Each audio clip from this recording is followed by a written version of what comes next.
Hey guys, so I know that some of you wanted me to explain generally what you would expect going into H2 computing. So here's a quick video to break down the pros, the cons, whether you should take it, some considerations and a few other things. Yeah, so before I get into anything, here's a brief overview of what H2 computing is. So a common misconception is that H2 computing is just coding. And to some extent, there are elements of coding involved, but there is a lot more to it. For example, H2 computing has a lot of computational thinking. Most of your theory paper will be drawing diagrams and answering questions that you can't necessarily solve with just knowledge of Python, for example. And you have to have a very specific way of thinking to solve some of these questions.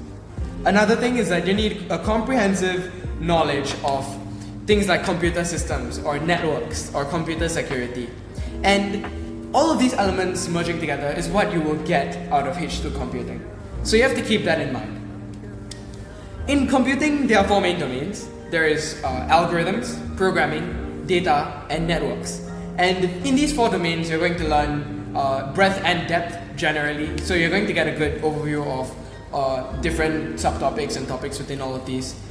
The weightage will be 60% theory and 40% practical for my syllabus. By the time you get to this video, it might be different for yours. So do check again with the SEAB requirements on the website. And in internal exams leading up to your A-levels, this may change depending on what your school wants to set for theory and practical weightage. For example, in J1, since you learn more Python programming, it may be more practical heavy. So for your theory paper, it will generally be around less than 10 questions, and it is all going to be made out of diagrams. It's going to be made out of long answers, short answers, and generally part of it feels like a logic puzzle.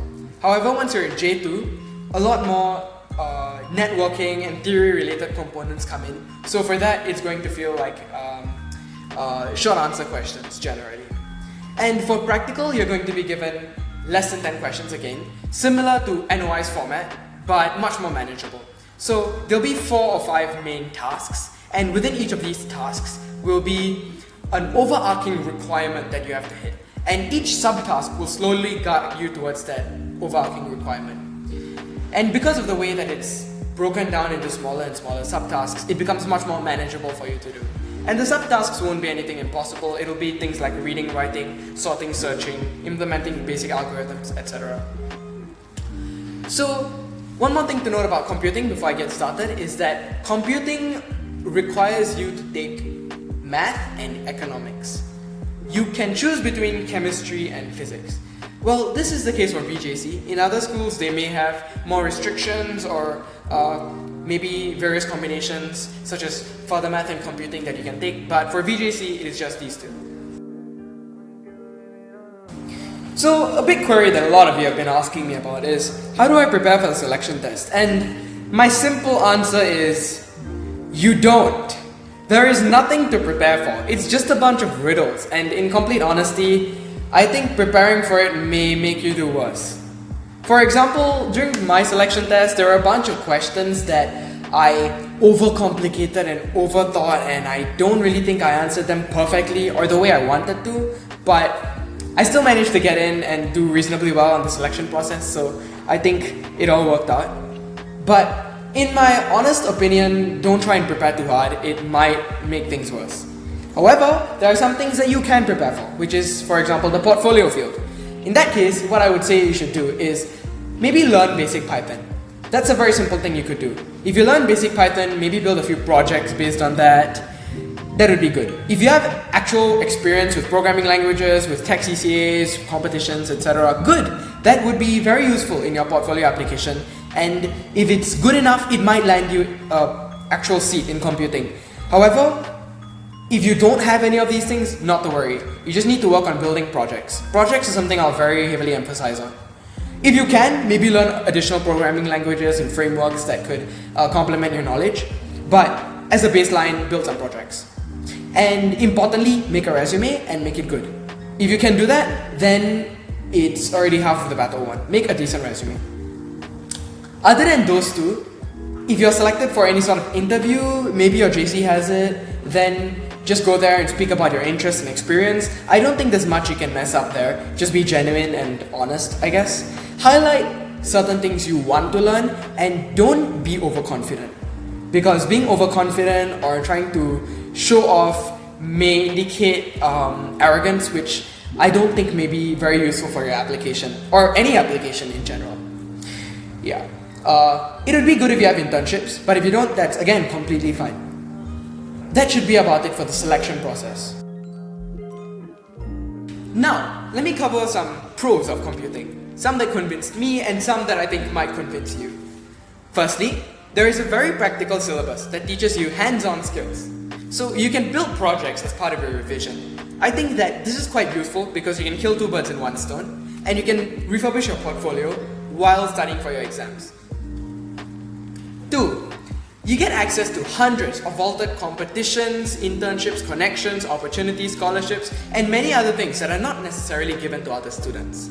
So because of this, we leave JC with many more opportunities and way bulkier portfolios. With the increasing necessity of having a strong portfolio to apply for universities, even locally, I think that this is very useful for us. 3. You have to be very creative with your study styles. One thing that you have to understand about computing is that there's no one way to study computing. You don't really just learn how to code, you learn how to think and how to learn. Some people may do better by watching tutorials, some people might do better by peer coding. Some people could do many different things and get to the same result, which is doing well in computing. And I think that this allows you to have a very customized study style which works for you. 4. Classes are super engaging and very fun. We've had 20-minute arguments about the most random stuff. For example, here's some footage where me, Neil, and a bunch of our classmates were all arguing about sorting algorithms. In classes, we have very lively discussions, and I think that this is very fun, as well as creates a conducive learning environment for those who are legitimately passionate about learning. 5. The V-Block classrooms are goated. Your classroom is a computer lab with some of the best facilities in VJC, and as a result of this, it is tip-top.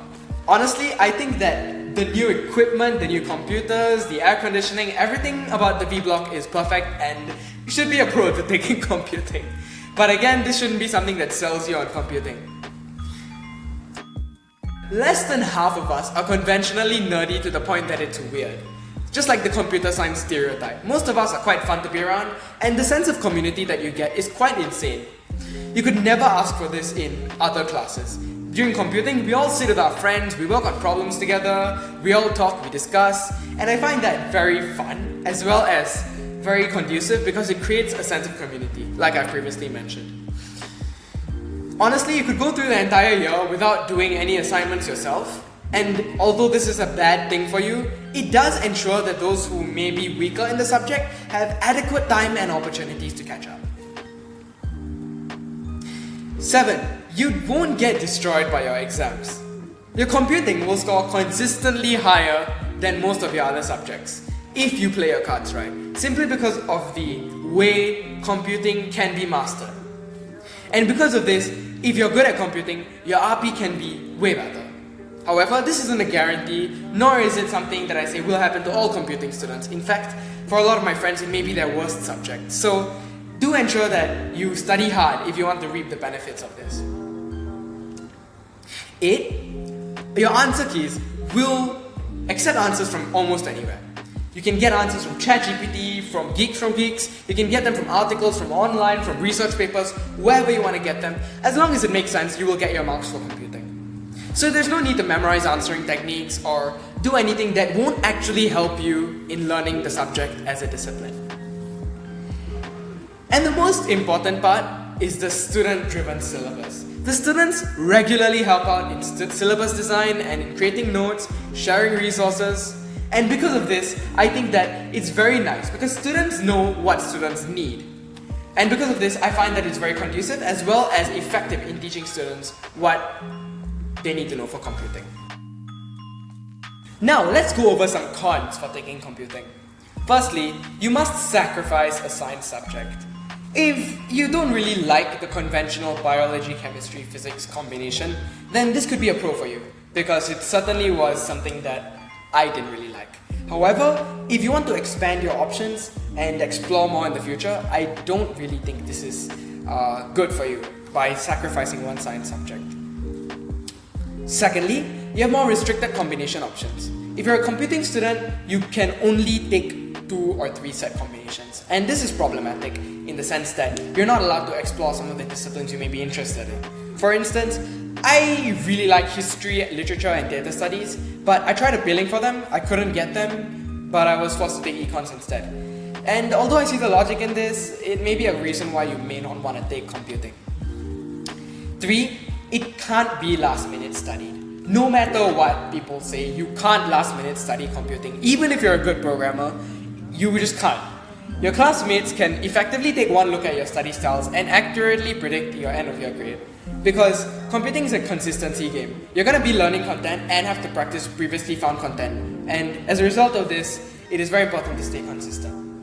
4, the exams are not strictly predictable, so your preparation is highly self-directed. If you don't want to study computing or submit assignments, that's completely fine, and nobody's going to stop you from doing that. However, it will reflect in your grade. 5, it requires an insane amount of resilience, and I cannot stress this enough. Computing is one of those subjects where you will have to stick with a problem for extended periods of time just to figure out how to solve it. But once you do, you will feel very good about yourself. But the fact that you have to stick with the problem for a long period of time is something that you have to cultivate. So you have to be very patient and resilient. 6, if you are an experienced programmer and you get overconfident, it is very, very easy to slip up and start failing computing. So as a result, again, you have to be consistent and not be overconfident. And lastly, if you don't have background, it will be quite bad at first. I will be honest. Your first test, you may not perform up to your expectations and you might end up failing, for example. But this will be remediated over time, as long as you practice. I'll put it this way, taking computing was the best decision I made in the last 5 years. But to be fair, it wasn't really much of a decision because I was dead set on taking it anyway. More than aptitude, excelling in JC requires passion. And if you legitimately like what you do, you will probably do well in it. Unlike primary or secondary school where it's a bit more subject dependent. With that, I think that you should take into consideration what your teachers say, what I say, and maybe evaluate for yourself and decide whether you want to take computing. If you are interested in taking it, maybe in VJC, you can reach out to me and I can help you with anything you need.